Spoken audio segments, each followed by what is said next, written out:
ලකුණු 15ක් තියෙද්දී කණ්ඩායමක් ලෙස අනිවාර්යයෙන්ම මේක ඩිෆෙන්ඩ් කරයි කියලා හිතුවද?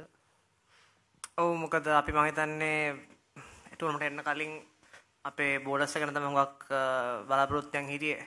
ඉතින් මම හිතන්නේ ලකුණු 15ක් කිව්වම අපි හිතන් හිට විදිහට ඉතින් මම හිතුවා කණ්ඩායමක් වශයෙන් අපි ජයග්‍රහණය ගන්න බලාපොරොත්තු වුණායි කියලා.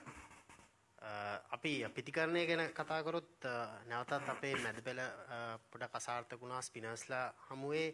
ඒක ගැන මොකද හිතන්නේ? මම හිතන්නේ ටිකක් කාරණායකට යුතු මේක කාරණයක්. මොකද අපි දැන් දිගටම පොඩ්ඩක් මැද පෙළ අසාර්ථක වෙලා තියෙනවා. අපේ මම හිතන්නේ සාමාන්‍ය මැච් එක බැලුවොත් එක්කිනෙ දෙන්නේ තමයි ලකුණු ගහන ලකුණු අතර ඉන්නේ. ඉතින් එකම හොඳ දේ තමයි ඉතින් ලකුණු අතර ඉන්න කෙනා හැමතිස්සෙම අන්තිම වෙනකම් මැච් එකේ ලකුණු ගහන එක. ඉතින් මම හිතනවා ස්පින් එකට තව ටිකක් අපි ප්‍රොඇක්ටිව් වෙලා පොඩ්ඩක් පොසිටිව් ගහන්න ඕනේ කියලා. පොඩ්ඩක් නෙගටිව් මයින්ඩ් එකකින් තමයි මම හිතන්නේ ප්ලේස්ලා ගහන්නේ ස්පින් එක දැක්කම. මොකද අපේ පාස් රෙකෝඩ් එක එච්චර හයි නැතිඳ ස්පින් එකත් එක්ක. ඉතින් මම හිතනවා ඉස්සරහට තව මැච් දෙකක් තියෙනවා. ඉතින් මේ දෙකේ වැරදි නිවැරදි කරගෙන ඉස්සරහට යන්න පුළුවන් වෙයි කියලා.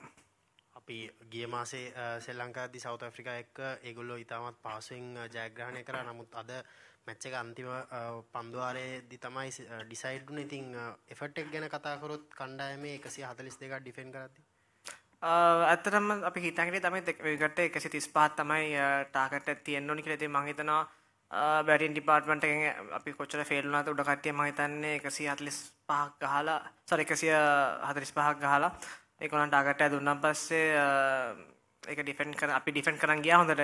ඉතින් මම හිතන්නේ අපේ අන්තිම මාස 3-4 එෆර්ට් එකයි දැන් එෆර්ට් එක අරන් බලද්දි මම හිතන්නේ ටීම් එකක් විදිහට අපි හුඟක් දුර ඇවිල්ලා තියෙනවා. ඉතින් හුඟක් කට්ටිය බලාපොරොත්තු වුණේ නැහැ මම හිතන්නේ අපි සුපර් 12 ලේ කියලා. හැබැයි අපි දැන් ලොකු වෙනසක් කරනවා. මම හිතන්නේ මැච් එක අපේ ප්‍රේක්ෂකයන් හුඟක් ස්තුති කරනවා. හැවිල්ලා මැච් බලනවාට අපිට චීර් කරනවා. අපිට එක දුකක් තියෙන අපි මේ එන්ඩ් රිසල්ට් එක අපිට ඕන විදිහට එච්චර නැති විතරයි.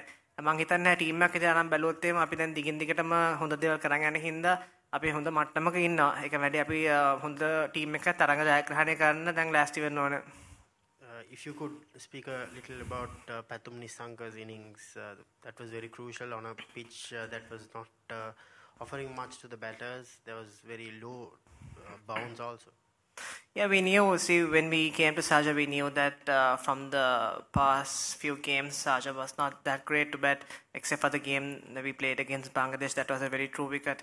The effort was 100% from Pathum Nissanka. He was fearless, and he knew what he had to do, and he had to bat till the last over. Hats off to Pathum Nissanka for holding on the inning, as batting was not up to standard, but the wicket was not helping the batsman as well. So it's a great effort that Pathum Nissanka batted till 16-17th over and scored 72 runs. Very crucial knock for us. Thank you, Bhanuka. We move now to Zoom. Arkum, I've seen that you've raised your hand. Please go ahead with your question. Bhanuka, hard luck today. Tell about T20 cricket. How hurtful it is to play 38, 39 overs well and losing a game because of one or two bad overs. Explain those emotions being a T20 player and also what went wrong about the batting. Yeah, it's very emotional as a team because we are a very young unit. I think we are the most inexperienced side taking part in the tournament. As a team that who was not doing that well in the past few months, we have grown so well together.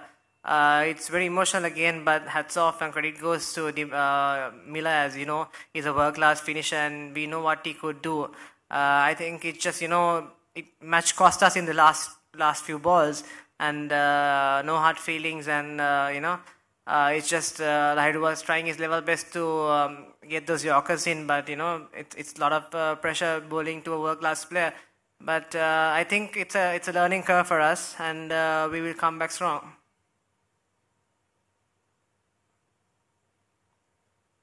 Vidhu, you're next. බානු අවසන් පන්දුවාරේ ක්‍රියාත්මක කිරීම අවසන් පන්දුවාර කීපේ ක්‍රියාත්මක කිරීම ගැන කණ්ඩායමේ තිබිච්ච සාකච්ඡාව මොන වගේද? මොකද අන්තිම ඕවරේ දාන්න අපිට දසුන් හිටියා, චාමික හිටියා, ටිකක් වේගයේ අඩුවෙන් දාන පන්දු යවන්න හිටියා. එතකොට මොකද්ද කණ්ඩායමේ ඇති වෙච්ච සාකච්ඡාව? නෑ විතර අත්‍තරම අපි හිතන්නේ මම හිතන්නේ අපේ මේන් බෝලර්ස්ලා 5 දෙනෙක් ගහනවා. ඉතින් ගහනකොට අපේ යන්න ඕනේ අවතිස්සෙම බෙස්ට් ඔප්ෂන් එකට. මොකද ලහිරු කුමාර මම හිතන අන්තිම ඕවර වෙනකන් හොඳට බෝල් කරලා තිබ්බා. ඉතින් ඒ ඕවරේ යෝකර්ස් දෙකක් ලෑන්ඩ් කරගන්න බැරුව තමයි ස්ට්‍රගල් කරේ. ඉතින් අපි හැමෝම දන්නවා ඩේවිඩ් මිලර් කියන්නේ ෂුට්ටක් හරි ඉඩ හම්බුනොත් බෝලෙල ග්‍රයින්ඩ් එකෙන් එළියට ගහන ප්ලේ කෙනෙක්. ඉතින් මං හිතන්නේ සාකච්ඡා වුණේ අපේ හොඳම බෝලර් දාන්න ඒ වෙලාවේ. මම හිතන්නේ අපේ හොඳම බෝලර් ඉලා හිරු කුමාර මොකද දුෂ්මන්ත 19 වෙනි ඕවර 4 ඉවර කරා. ඉතින් මං හිතන්නේ ප්ලෑනින් වල වැරද්දක් කියලා ඒක මැඩි. ඉතින් නොහිතපු විදියට මම හිතන්නේ එයාගේ zone එකට බෝල් දෙක වැටුණා එච්චරයි. Thank you. Any more questions over Zoom?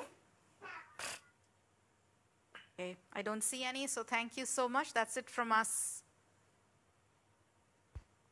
Sorry, Nishad has a question. Just some words on the way Wanindu Hasaranga has been bowling right through and also his feet today. See, being number two in the ICC rankings, he shows what sort of class he had been carrying for the past few years. And he's a very important part of the team, especially with the ball. But he could be a proper batsman as well. He's a proper all-rounder. So Wanindu's inclusion in the past 2 years had made a big difference in the side because being a wrist spinner, going against Shamsi, who's number one, playing in the opposition side, it's never easy. The rival was always there for both of them, and Wanindu had been extremely, great for Sri Lanka cricket. He's a proper ambassador for Sri Lanka cricket. So I think we could see something better, and he will be very valid in the future as well for Sri Lanka cricket. Thank you, Bhanuka. We see one last question on Zoom. Chamila?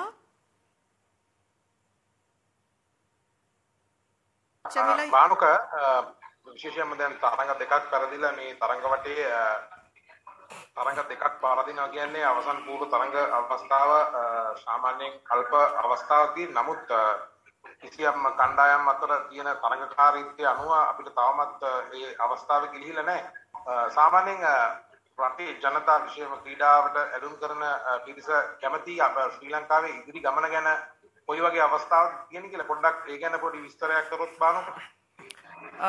මං හිතන්නේ අපි ඔලුවට කරන නෑ team එකක් වශයෙන් match දෙකක් පෙරදුනායි කියලා. මොකද අපි මං හිතන්නේ ඕස්ට්‍රේලියා මැච් එකෙත් 17 වෙනි ඕවරනකම් අපි සෙල්ලම් කරා.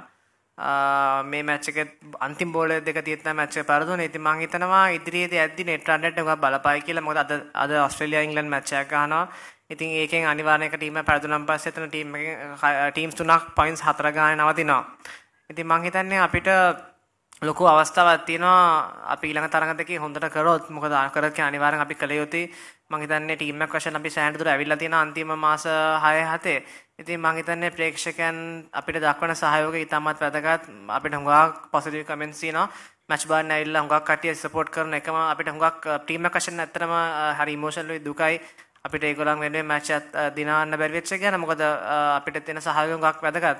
ඉතින් මම හිතන්නේ ඉස්සරහට යද්දි චාමිල අපිට හොඳ ලොකු ගමනක් පේනවා. අපේ ප්ලේයර්ස්ලා දැන් තමයි ටීම් එකේ හැදීගෙන එන්නේ. ඉතින් එනවලු තව වර්ල්ඩ් කප් එකක් තියෙනවා. මේක තාම ඉවර නැහැ. තාම මැච් දෙකක් තියෙනවා. අපි කිව්වයි කවුරුත් දන්නේ නැහැ කොහෙන් නවතියද කියලා. ඉතින් අපි හොඳ ක්‍රීඩා කළ යුතුයි ඉස්සරහදී. ඉතින් මම හිතනවා අනාගතයේ අත්‍තරම සුබදායකයි කියලා මේ ප්ලේයර්ස් ශ්‍රී ලංකන් විදිය දැක්කම. Thank you, Bhanuka. That's it from us, and good luck for your next game.